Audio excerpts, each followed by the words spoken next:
grid and what that means.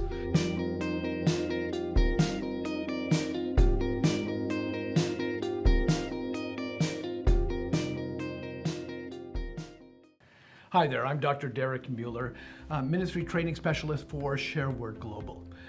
What I want to talk about is the actual workshop that we'll be doing. So we've been talking about laying a foundation. I've talked about how to do a workshop, how to be a facilitator, how to do experiential education, what does creating experience mean, how do we learn some of those processes. We actually talked about the grid and the key anchoring elements of that we need to be aware of.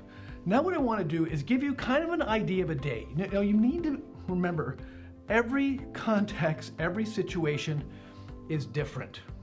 So when we recognize that every situation is different, we need to be able to adapt. But I want to give you kind of an idea of a flow. So typically that we may have 1 to 5 hours to do this particular workshop. Let's imagine and work off of 2 hours. We have 2 hours. What does it look like? How does it go down? What are the materials and resources? So let me give you kind of a step-by-step so you know what your role could look like. Now remember, you are managing the learning at that particular point. So as you manage the learning, you want to guide them on this tour along the way where you're going to teach them concepts and they will get to know those concepts along the way. So first of all, it starts off with an introduction.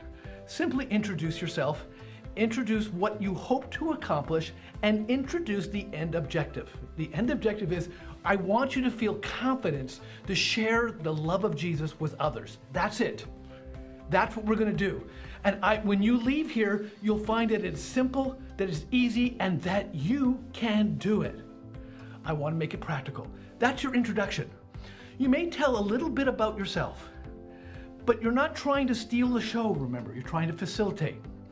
There will be a variety of teaching videos in certain circumstances. You'll probably have a slide deck that you can guide people through at the same time. Using a slide deck, you just really follow the order of the slide deck. If we have a video teaching, the video teachings may be embedded within the slide deck. And what happens is you don't have to worry about being the teacher because the teaching will be presented. Now I want to talk about one key resource that you will have in most circumstances. Now, there may be a time when they did not arrive, or you have a different version, or you have a simplified version. But we're trying to give some material that they can actually interact with and take along the way. So I imagine that before the seminar, you will check your technology. You will check everything that's going on. You will make sure that we have magazines, resources, workbooks, pencils, pens. All that will be put together. And then after you introduce yourselves, you will enter into the presentation, following the slide deck or the video. The teaching video will be there, and then you will have the workbook. So here's where I want to pause, and I want to give you kind of a hint of what's in the workbook. You should have gone through the workbook several times already, and we'll bring you through some active learning and how to teach that. But let's look at the content of that so that you have an idea. The content will focus on the core. Will focus on the core of grid. It will outline the concept. They'll have some written documentation so that they can read it, and there'll be some exercises that they can do it. When in doubt, use the workbook. When in doubt, use the workbook. Even if they don't have it, you will. So you go through it. You can have them do the exercises. You could say, give out pen and paper if they don't have it. So you can contextualize and adapt it. Ideally, everyone will have at least a slide deck with the videos and the actual material. So I want to go through the workbook just to give you a glimpse of what's in there and how you will use it and interact with it. Sometimes it's simple as turn to page 13. Let's take 2 minutes and do this exercise. How many people can do that? Right? Sounds kind of simple when you think of it. Page 16, could you do this? You may want to read out and say, somebody says, I don't understand. Oh, okay. What I would like you to do is write 10 names of people you know. Do you know anybody? Yeah. Do you know anybody who doesn't know Jesus? Yeah, write their names down. Could you do that? Yes. That's all. You don't have to talk about your 12 friends that you did and the one time you did this. We're not interested in what you have to say at that point. We want to guide them in the process. So we get the workbook. You actually explain the workbook to them. We have this workbook. We're going to go through the exercises. This will be what you need. I want you to mark up the book. Here's what many people will do. They won't mark up the book because they want to photocopy it. You want them to mark up the book because we want them actually to use the material, and there's actually in the workbook, if you look at the workbook, there's a place to put notes in. So you can write little comments along the way. There are 4 key elements which really reflect the core, and you'll notice in the cover, the core is right there. We have the grid key concept, which is reaching out to people in our daily routine to share the gospel of Christ, to introduce them to Jesus. So first of all, in the grid model section, just imagine you need to divide your time up. If I have an hour, I may say I got 10 minutes for each of these. So I may decide not to use certain things just because of timing. You can get through this probably in 15 minutes. Ideally, it's nice to have an hour for each module because it gives you more creativity, but you won't always have an hour. So you need to look at it and say, okay, if I've been given 2 hours, and I have essentially 4 modules plus an intro and an extra. So you got 5 minutes intro, or 10, let's even say 10 minutes intro, 10 minutes extra, and then I have to divide the rest of my time up. Do that, divide the time up in your head and know that I will only spend this amount of time on each section. Because if you don't, or you're too talkative, you won't finish it. So you have to make some choices sometimes, especially when you're not given a lot of time. You may go into a church and the whole project is, we'll train you for 2 hours and now we're gonna go to the streets, right? So it's live, it's action, it's right there. And so you may have to limit how much time you spend on exercise or how you do the exercise. You may not break up into small groups because it takes too long. So just adjust your time according to your context. So in the first section, we actually have what we call the grid model. There's several different elements in there. We introduce really the concept of evangelism. We talk about Jesus on the grid. Why we do that? Because we want to give them a theological understanding that, hey, Jesus did this. He had a grid. What does it look like? Oh, so let's use Jesus as an example, how he interacted with people on his grid. So we'll ask the question, what's my grid? So we want you to really answer the question, what's my grid? Who is there? Who are the people involved? And begin to reflect on what that is. How do I connect with people in my grid? How do I get started? What is fear? Where does fear play a role in that?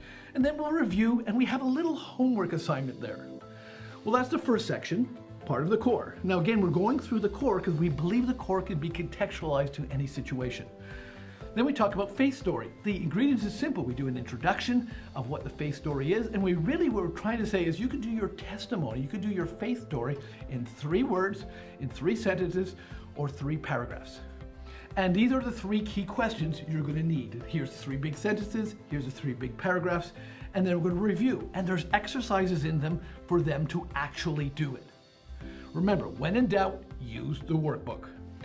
The third aspect is spiritual conversations, and we really talk about we talk about a model.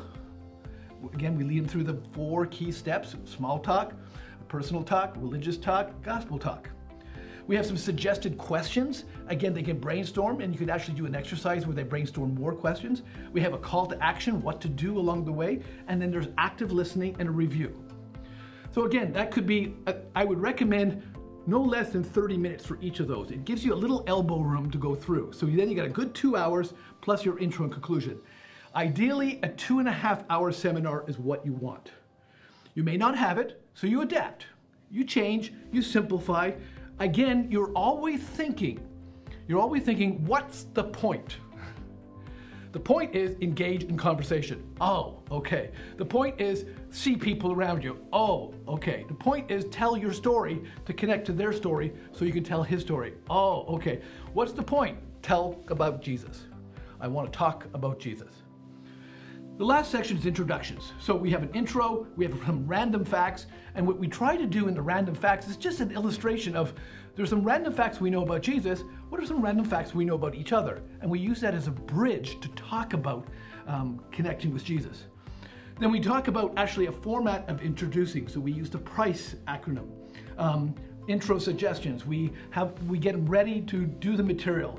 We also talk about how to become a follower of Christ. So how to close off that conversation, and then actually how to lead them in a prayer that actually where they accept Christ. So that's the content. Now you know that just doing the workbook is really all you need to do. And you will have a slide deck. The slide deck will interact with material, and the videos and teaching will give the little extra stuff you don't need to do, will give the extra explanation. Then your job is simply to manage. You conclude this way. I want to thank you for coming. And especially if they're going to go out to the streets right away, or they're going to engage in something along the way, you give them kind of their call to action. Now I want you to do this in confidence. Let's pray and move out. So what I've done in this particular module is giving you kind of an outline of how to do this as a facilitator. Simplified, the outline is in the book.